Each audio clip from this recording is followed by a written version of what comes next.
সকাল থেকে রাত দৌড়ঝাঁপের এই জীবনে যেন কোথাওই নেই নিজেকে বোঝার সময়। অথচ মানসিক চাপের ভার দিনকে দিন বেড়েই চলেছে। তাই তো কেউ প্রশান্তি খুঁজছেন মেডিটেশনে, কেউ বা কাগজে কলমে মনের জট খুলছেন জার্নালিংয়ের মাধ্যমে। তবে প্রশ্ন জাগতে পারে, কোনটি বেশি উপকারী, জার্নালিং নাকি মেডিটেশন? মেডিটেশন মূলত মস্তিষ্ককে শান্ত রাখতে সাহায্য করে এবং বর্তমান মুহূর্তে মনোযোগ ধরে রাখে।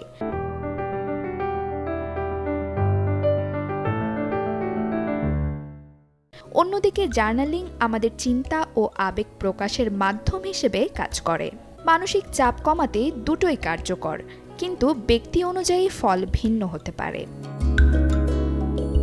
নিয়মিত মেডিটেশন করলেই কর্টিসল নামক স্ট্রেস হরমোনের পরিমাণ কমে যায়, মনোযোগ বাড়ে, ঘুম গভীর হয়।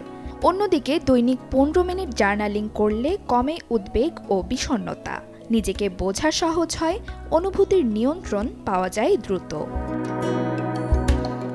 তাই চাপ কমাতে মেডিটেশন ভালো না জার্নালিং, এর সঠিক উত্তর এক কথায় বলা মুশকিল। নিজের লাইফস্টাইল, সময় এবং অভ্যাসের ওপর নির্ভর করে আপনি বেছে নিতে পারেন যেটা আপনার জন্য বেশি উপকারী। এমনকি চাইলে দুটো কৌশলই মিলিয়ে নিতে পারেন দৈনন্দিন রুটিনে। চাপমুক্ত থাকতে হলে দরকার নিজের মনের যত্ন নেওয়া, সেটা হোক চোখ বন্ধ করে নিঃশ্বাসের অনুশীলন অথবা খাতা খুলে কিছু অনুভূতি লিখে ফেলা। Desk report, channel 24।